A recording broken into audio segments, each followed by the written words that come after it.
যার যার কর্মফল শেষে ভোগ করবে। আল্লাহ পাক বলছে বলে নুযীকান্নাহুম মিনাল আযাবিল আদনা দুনা আযাবিল আকবার। যখন এরকম অন্যায় অত্যাচার পাপাচার চলতে থাকবে, আল্লাহ পাক বলছেন তখন আমার পক্ষ থেকে আমি বড় আযাবের আগে, পরকালের বড় শাস্তির আগে দুনিয়াতে ছোট ছোট আযাব পাঠাতে থাকবো। আল্লাহ তো বলেছেন পাঠাবেন, রিল্যাক্স থাকেন। ইনশাআল্লাহ তাআলা কনস্ট্রাকটিভলি এই কাজগুলো করতে পারলে আশা করা যায় একদিনের ফল পাওয়া কখনোই যাবে না। আমাদের নবীজি 23 বছর লেগেছে।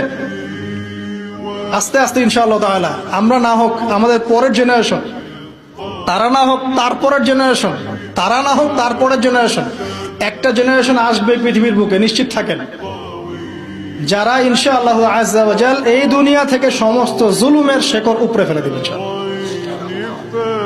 আমরা বেঁচে থাকি আর না থাকি ওই দিন পর্যন্ত আমরা দোয়া করে যাব আল্লাহ পাক যেন একদিন এই সারা পৃথিবীর বুকে ইসলামের বিজয় দান করেন এবং সমস্ত জুলুম অন্যায় অত্যাচার পাপাচার আল্লাহ পাক এদের মূল শেকড়টাকে উৎপাটিত করে ফেলেন।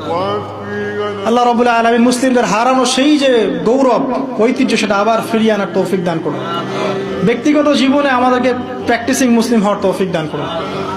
বেশি বেশি ইলম অর্জন করার তৌফিক দান করুন, আমল করার তৌফিক দান করুন, আত্মশুদ্ধি অর্জন করার তৌফিক দান করুন।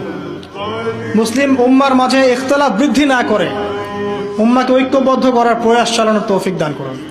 আল্লাহ রাব্বুল আলামিন আমাদের অর্থনৈতিক জীবনে হালাল হারাম মেনে চলার তৌফিক দান করুন এবং আমাদের যে যেখানে আছে সবাইকে, হোক সে পলিটিক্যাল কোনো জায়গা বা অর্থনৈতিক কোনো জায়গা বা প্রশাসনের কোনো জায়গা বা ব্যক্তি পর্যায়ে যে যেখানেই আছে আল্লাহ পাক সবাইকে, সব মুসলিমকে তার পক্ষ থেকে হেদায়েত দান করুন, আমিন। এরপরে আমরা আমাদের পরবর্তী প্রজন্মের জন্য দোয়া করব। আল্লাহ পাক আমাদের পরবর্তী প্রজন্মকে যেন ইসলামের জন্য কবুল করে নেন। সময় সম্পর্কে আমাদেরকে সচেতন থাকার তৌফিক দান করেন।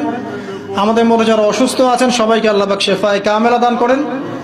আমাদের মধ্যে যারা ইন্তেকাল করেছেন তাদের সবাইকে আল্লাহ পাক যেন ক্ষমা করে দেন।